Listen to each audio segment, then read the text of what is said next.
Well, thank you, Mr. Chairman. I rise today in support of H.R. 78, the SEC Regulatory Accountability Act, which would improve and strengthen the SEC's rulemaking process by requiring more rigorous economic analysis.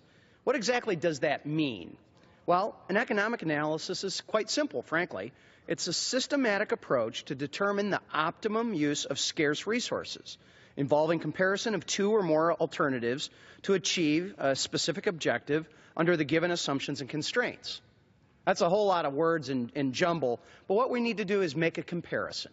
What is going to be the benefit? Economic analysis takes into account the opportunity costs of resources employed and attempts to measure in monetary terms the private and social costs and benefits of a project to a community, an economy, or to an individual. In its simplest terms, the SEC would have to determine the costs and benefits of proposed regulations as well as potential alternatives to determine a best direction for, basically, ensuring that the SEC is thoroughly assessing both the need for the regulation and adequately evaluating the potential consequences, both intended and unintended. And is there a benefit?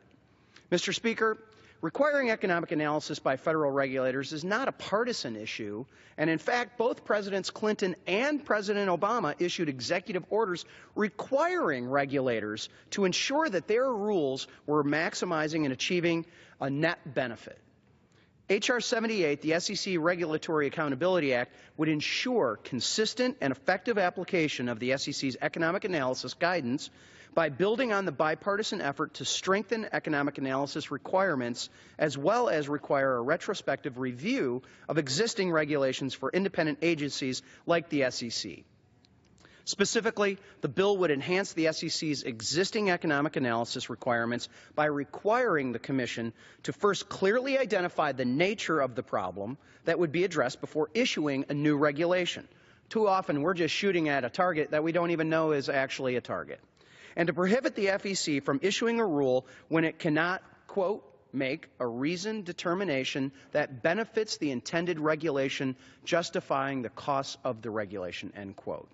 Additionally, H.R. 78 would require the SEC to assess the costs and the benefits of available regulatory alternatives, including the alternative of not issuing a regulation, and choose the approach that would maximize the net benefit.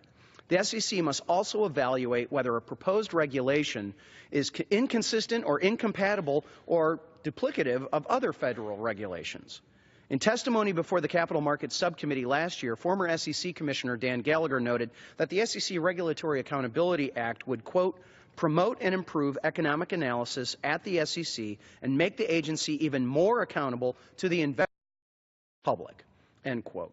He further testified that this bill, quote, will help ensure the economic analysis conducted by economists is firmly entrenched in every rulemaking the SEC conducts under federal securities laws.